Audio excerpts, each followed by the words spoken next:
Welcome to a special episode of AU Manufacturing Conversations with Brent Balinski, featuring one of the companies we're putting forward as part of our quest to identify and celebrate Australia's 50 most innovative manufacturers for 2024. This campaign has been made possible through the generous support of MYOB, the original business management software developers, nothing beats the OG, as well as the CSIRO, the New South Wales Government's Advanced Manufacturing Research Facility, and the Commonwealth Bank. Ben, thank you very much for taking the time and joining us on AU Manufacturing Conversations. My pleasure, Brent. So let's get going in standard fashion with the standard opening question, and that is, how did you get here and what do you make? Okay, so how I got to where I am today was really, to be brutally honest, I finished my year 12. We had a bit of a party, and then the very next day, the old man walked into my bedroom and said, "What are you doing?" And nothing much. I just finished school, and he grabbed me by the ear and said, "All right, you're coming with me." So, although obviously the business has been going whilst, probably started when I was about 13, 14. So during school holidays, I would always work within the business, helping out wherever we can, as a lot of people who work in family businesses would know. And then it was just fairly natural that mum and dad needed some help. And so, it was just, I didn't have anything else to do, so we got into it. And as the company's grown, as I've grown, I've travelled overseas, done some backpacking and lived overseas for a couple of years and did other things, which was great. But at the end of the day, came back to the business because we believed in it and saw opportunities there and just wanted to get in and help improve where we could. Okay, excellent. So let's introduce the audience to Australian turntables. You sort of do what it says on the tin. You're Australian and you make turntables, so that seems straightforward enough. But for those of us who are unfamiliar, what you make and how it operates, the problem it solves, etc. Yeah, sure. So Australian turntables, as you say, we have to keep it pretty simple for ourselves. What we do is we design, engineer, manufacture, install and service rotating platforms for a lot of different industries and in a lot of different locations. And whilst we manufacture the rotating platforms or the turntables, what we actually sell to our customers are three core benefits, and they are: we improve safety by eliminating the reversing manoeuvre of vehicles in a space or on a site, on a project. Improve productivity, so it's a faster process to use a turntable, particularly in commercial applications. And we also do that in a reduced amount of space. So utilising or optimising space on a project or even within a residential home is really important now. The cost of land per square metre is expensive. So we provide an opportunity to optimise the use of that space. If you can reduce the amount of space required for a traffic movement, then you can use that saved space for something more purposeful or more valuable. So that's really what we provide to the customers. We just utilise turntables to do that. Once we understood that's what we did, it really opened up our opportunities both in Australia, in different sectors, in different industries and different markets around the world. So really, if you say any project or any development or any building that wants to improve safety or increase productivity or save space, there is a potential for a turntable to provide a benefit there. You mentioned sectors. Where might someone see one of your turntables? Would it be, at a building site, a mine site, a logistics facility? Tell us about, because there's a huge range of applications, but just a few little examples to illustrate it for the listener, please. Yeah, so probably the highest volume product that we sell at the moment is the car turntables for residential driveways or garages. In Australia, we'd install up around 250 to 300 of those units a year, predominantly in Melbourne and Sydney, but it's growing not only to other cities but regional areas. We provide the same thing for supermarket loading docks, for trucks, garbage collection, again in multi-storey developments where the garbage truck needs to come and collect garbage. We provide turntables in those applications. But then also materials handling and manufacturing. On construction sites, we have temporary truck turntables to process truck deliveries on building sites, tunnelling projects, mining. Yeah, so a lot of different applications and a lot of different industries. Yeah, righto. So you mentioned one of the major benefits of what you do around safety and eliminating the reversing maneuver. I understand that plays into the origin story, making reversing out of a driveway safer for an elderly resident, a member of your family. Tell us how you got started and a bit about that yarn, please. We lived in a country town. It had 200 people in it, and Mum and Dad owned the pub in that town. So we grew up in that sort of environment. But then decided to move out of that place back to Bendigo, and Mum and Dad sort of looked for some things to do. But Dad's father, my grandfather, lived in Colac, and he was an engineer who built equipment, or fixed farm equipment for the local farmers around the region. He's a real old school, operated the lathe by touch, and he only had one eye from his war days, and he was blind in one eye, but was a really good engineer and had a good business manufacturing products for a long time. So I think he worked up until he was 86 or 87 years old. As he was getting older, he was struggling, and he had a stiff body. He was really struggling to back out of his driveway, to turn his head around and back out of the driveway to go to work every day. And so he came up with the idea and thought, I'm going to build a turntable, and that means I don't have to crane my head and struggle to back out, and I can enter in and exit in a forward direction. I think he would have been about 83, 84 at that time. And so, he built a turntable, and it worked so well for him. He actually said to Mum and Dad, listen, you guys are looking for something to do. He said, I built this thing and it's just really worked so well for me. I think you should think about it. Anyway, so Mum and Dad looked into it and thought, well, there's nothing else really out there like that, and there's got to be other people who have the same issue. That was the first step. Even though Mum and Dad weren't manufacturers or engineers or anything, they decided to give it a go, and here we are today. So your first market was exhibition centres or something like that? Correct, yeah. So, we've had to do in a lot of cases. Obviously there wasn't a market for turntables, and we're talking in the days of yellow pages. We didn't have the gift of the internet or Google for people to search for this. So put ourselves into the yellow pages, but it was hard for people but we had to rely on people coming up with the idea, coming up with the solution, and then thinking to trawl through the yellow pages to see if they could find a manufacturer that could do that.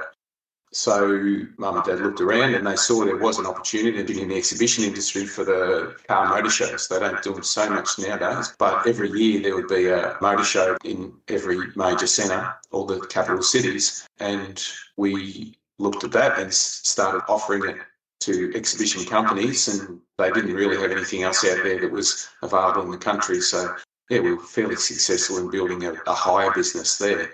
The thing I love about that approach, whilst we don't do much work in that space anymore, we pulled out of that.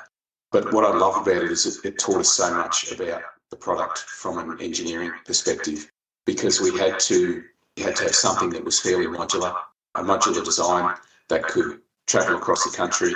It had to be installed really quickly. It had to be really reliable, because big car companies can be fairly tough people when something's not working in a big show for them. So it had to be really reliable. We had to be able to maintain it quickly and easily. And then we had to pull it down quickly and ship it across the country and do it all again. So it had to be kind of relocatable. And just looking back in hindsight, I never thought about it for a lot of years, but looking back over the past few years, I think that was a really amazing base for us to build what was important to us when we were thinking about designing and building a product. So we think about all those aspects in everything that we design. It has to be maintainable. We have to think about how do we logistically get it to the location. And we want to make it as efficient as possible to install. We need to maintain it, make it reliable. So it's really driven our approach to designing and engineering products for the past 35 years. Sure, it's good stuff to have in your heritage. So you've said a little bit about, and you were, I'm sure, being a little humble about how you started in the business. Your dad giving you a clip over the ears and saying you finished school, go and get to work, son, type thing. Tell me a little more about some of the roles you've had in the company with family businesses, and I'm sure you're no different. You have a kid grows up, does everything in the company. learns it inside and out. Tell me, please, about some of the stuff you've been involved in and a bit about your training. Were you a tradesman or engineer by training, or were you more in the managerial sort of side of things? Really, what you explained before was right. I'm not trained in anything. Okay. You're spot on with your earlier explanation. I'm not trained in anything. I haven't really got any education in a trade. Wasn't at university and never learned any managerial stuff. Everything I've learned has kind of been on the job. But I've done everything. I've been a welder. I've welded these things up. I've installed them. I've worked in the factory. I've looked at production management and worked in sales and different aspects of the business. And the beauty of starting off in a very small company is it's a necessity that you have to chip in and do whatever it takes to get the product out the door. We didn't really have a role. It's a massive challenge. It would have been a lot easier to go to university and learn some of these things, or to be a tradesperson. It would have been a hell of a lot easier and a lot faster, but the way we did it was just get in and, at times we couldn't afford to pay people, so we just had to do it ourselves. So it was a baptism of fire in it, and still is today. But I think it's really, the benefits are in my position now. So I'm CEO of the business now after taking it over from Dad. The benefits are I do have a very thorough understanding of all aspects of the business. I'm still learning every day. I do understand this business in great detail, so I can contribute to all parts of the business and provide some support now. But where we've grown to now, what we recognised over time was there's a lot of smarter people, a lot of people out there who are better at those different tasks. And we've been able to, been lucky enough to grow the business where we can employ people a lot smarter than ourselves and let them focus on what they're good at. And so it's allowed me to sort of move into a more overseeing role. I'm still very much involved in the day-to-day, but relying more and more on the team, which is a great place to be. But I'm certainly thankful for that time that we did have to get involved in all those different aspects of business. Right. And what year did you take over from your dad? Basically, Dad was ready to sort of, done it for a long time. He built a business over a long time, and it just became obvious that the time was right, that we needed someone else to take over the CEO role or managing director role, because times were changing. He's 70 years old now, so times are changing, people have changed, the way you approach business has changed, and he recognised that some of his ways of doing business were, we needed to evolve from that, and I was the lucky guy.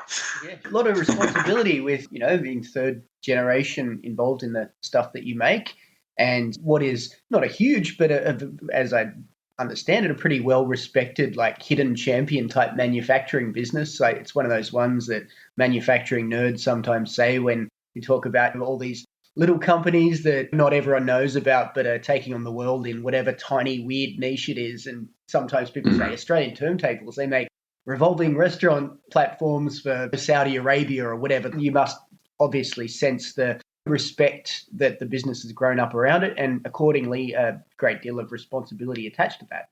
We're certainly aware of who we are and how people perceive us. It's not something we think about day to day, but sometimes it is good to sit back and look at what we've achieved and think about some of those projects that we've been involved with and some of the people that we've met. It's an incredible story and journey, and so we feel lucky to do that. I think we have a self-awareness that everything that we've done, and I think there's a lot of family businesses are the same. You've got core values that are very, very important in running the business. Making money is important, but there are other things that are as important as reputation and how you conduct yourself and gaining respect of others is important.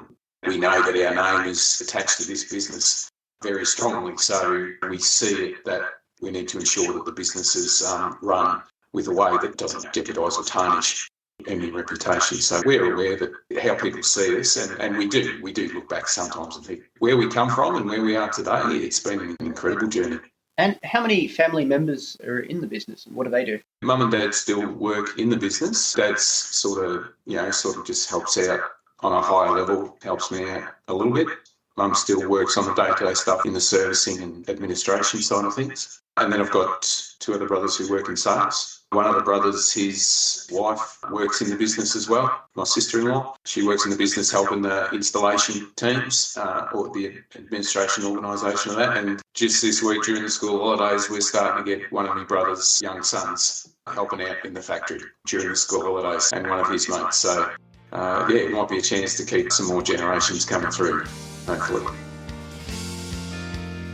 We'd like to take another moment now to acknowledge our sponsors, MYOB, as well as the CSIRO, New South Wales Government's Advanced Manufacturing Research Facility, and the Commonwealth Bank.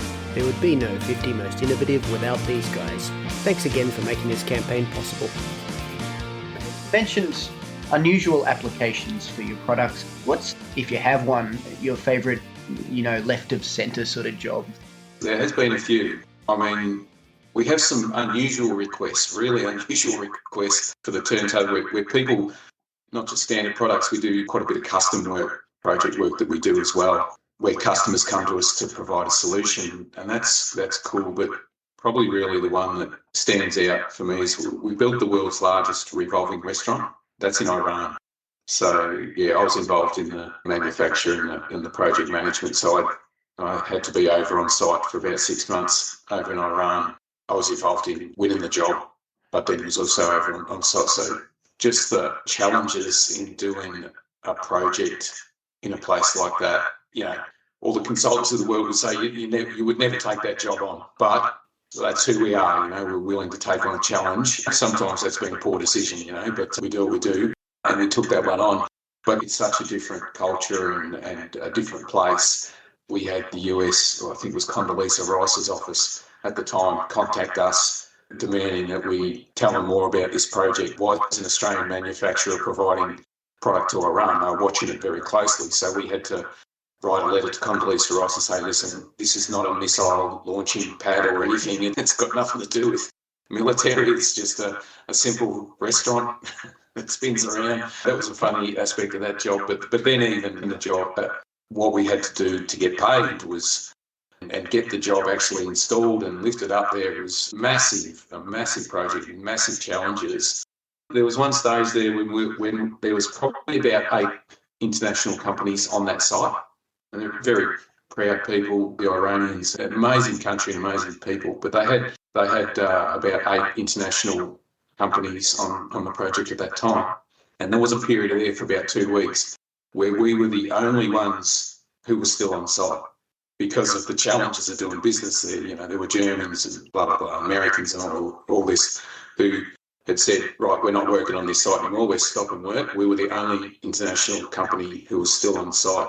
We were still having the challenges, but we approached it a different way. It was just, let's just make a deal and get what has to be done to get the job done and finished. We just wanted to be finished and have it work perfectly for them. And we knew we could work through the issues, but we did it a very different way. You probably wouldn't have taught that. It's just let's just sit down, have a cup of tea together, have a meal together, and let's just work through the issues one by one and find a common ground and get towards that. So that was a lot of different aspects of that job. Will always make it memorable. Yeah, I'll bet. So that's an extreme example of a custom job. Of course, you don't make things like that off the shelf. Obviously, is a lot of what you make sort of that custom nature made to order, or do you have some sort of off-the-shelf products like what you have for driveways? Where we're a little unusual is we're a little bit of everything. So we've got a production element to what we do, but we're a job shop as well. So our driveway turntables have now got to the size and market where we've just implemented just recently a Kanban system on the components for that. So they are now, I'm talking the last couple of weeks, are now an off-the-shelf item. So really, if someone orders one, we can pack that up within 30 minutes and get it away. The production is not the bottleneck at the moment. It's the installation teams. They're so busy, it's getting our schedule right there. But at the end of the day, we could pick a car turntable within half an hour to 45 minutes and get it out the door. We've also just introduced a new product called Spinsy, which is an on-surface turntable. It's a brand new product. We've implemented a robot welder for that because we think the volumes are going to be substantial and it lends itself to the robotic manufacturing. That's also an off-the-shelf item. That's really probably our first foray into a B2C model, which we're looking forward to. That again will be basically you order it and we'll ship that out the next day. That probably takes up about 50% of our business. We do have a range of truck turntables, which really, we've kind of always got a truck turntable in the shop, but they're a made-to-order product. We've got to fit in with construction sites, programs and all that sort of stuff. So there's always one in the shop, but it's one after the other, but they're a made-to-order item, and that lead time's about 10 to 12 weeks. And then there's our custom work. So the cars are really about 50%. The truck turntables are probably about 40%, 35-40%, and the rest is really custom work. Right. So Spinsy, let's get into that. That's exciting new thing for your company. You haven't officially launched it, but you've got it out there, and based on what you've said in the application for our 50 Most Innovative Manufacturers campaign, it's going quite well, been well received, and is quite an exciting development. Tell me about the background, please, what it does and what purpose it serves. Whilst the car turntable service a lot of different end users, right? So we deal with architects, builders, and the end users at the end of the day. The benefits to the end user are sometimes more than optimising space. There's a safety element. So there's a lot of people now that live on busy roads, right? And reversing out onto a busy road can be a scary prospect for a lot of people. Then there's a lot of, as people are getting elderly, again, like my grandfather, we're seeing more of our customers are struggling, with mobility. So they find it hard to manoeuvre out of the driveway, and it's becoming a point where they're having to give up driving a lot earlier than what they'd like to. So to put our older version car turntable in there was quite a large project. We'd have to excavate, there's a lot of civil works and all that sort of stuff, which was costly and quite a large project. Those products are really suitable if you're doing a new house build or renovation, then that's okay.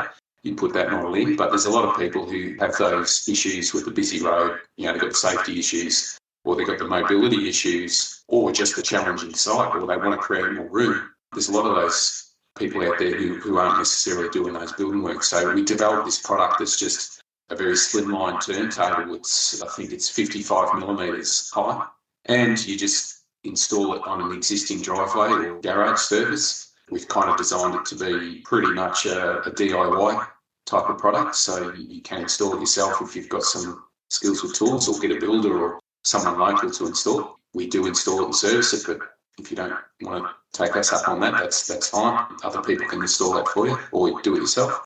And within a day, you receive your product, you install it, and you're up and operating, getting the benefits out of it. So we believe it's got a really large market, and the product's been in development for probably 5 years. It's been a big R&D project around that, but we just wanted to ensure that it was absolutely right. There's a lot of challenges with making a slimline product that can carry 3 tonne, be reliable, and still have all the environmental challenges that it's going to be faced with. Like, not all concrete slabs are perfectly flat, so we have to have something that accommodates undulating surfaces. There's a lot of dust and debris and that get under it. So all those things we had to spend a lot of time developing and get right before we release to the market. But we're doing a bit of a soft launch at the moment and have installed a couple of units. Is there an official launch coming up? Yeah, so we just released a new webpage. We're getting our marketing and content and all the technical information together at the moment. Really, an official launch, I think, will be within the next probably 2 months. But the core is there and done. And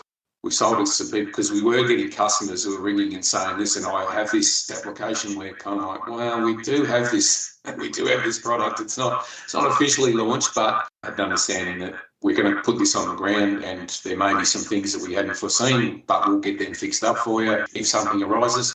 But the feedback's been happening over the last couple of months. The feedback has been that the product's it's excellent. So we're ready to go. It's been tested. We look forward to seeing how your first B2C product goes, and wish you all the best, of course, with it. You've been exporting for quite some time, but you've got an international presence in the last few years in India and the US. Tell me about the expansion and about why those markets are interesting to Australian turntables. We started exporting a long time ago, probably, again, a little bit naive by taking some of those things on. But we always delivered the project, and they always went okay for us.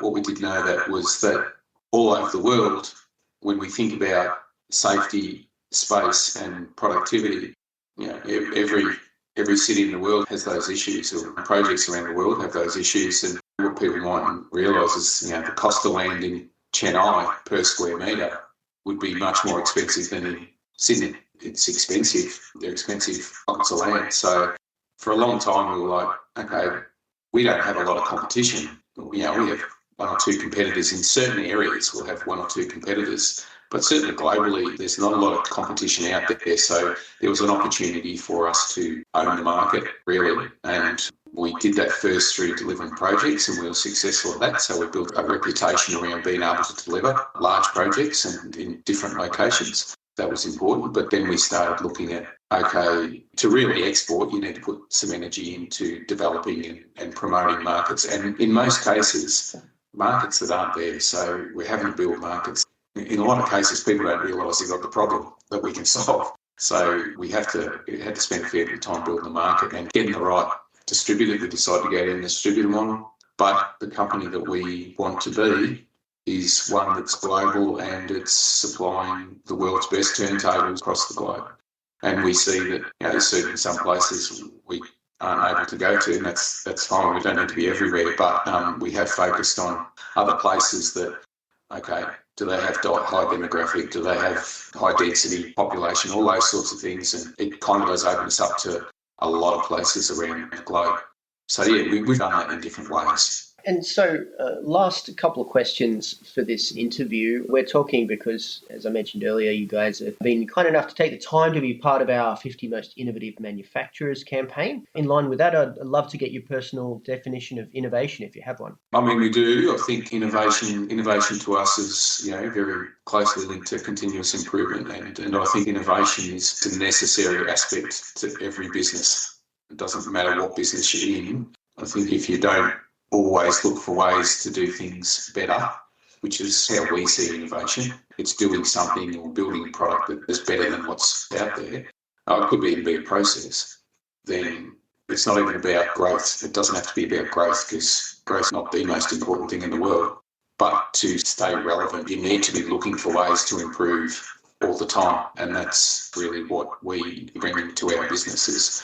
Look for ways to improve. So we have a lot of discussion around that with the whole team, and everybody can innovate. Everybody within the business needs to be looking for ways to innovate and improve. So we encourage that. We're not scared of failure, so we're willing to try things. If they don't work, that's okay. If we all agree to give it a go, then that's fine. We prefer that people try to think of different ways to do that. But also, it's also important to look at it, come up with an idea, but really put some detail into considering, is it necessary? Is it actually going to provide a benefit? You don't want to innovate for innovation's sake. You don't want to just say, right, we're going to innovate today. You need to put some thought into, okay, what's the idea? What's the benefit? What's the return on investment? Do I believe in it? And then try and poke a few holes in it. But then if it passes that test, we'll then have a crack at it. Just do it. And so lastly, what's a issue within manufacturing that isn't getting the attention it deserves in your view?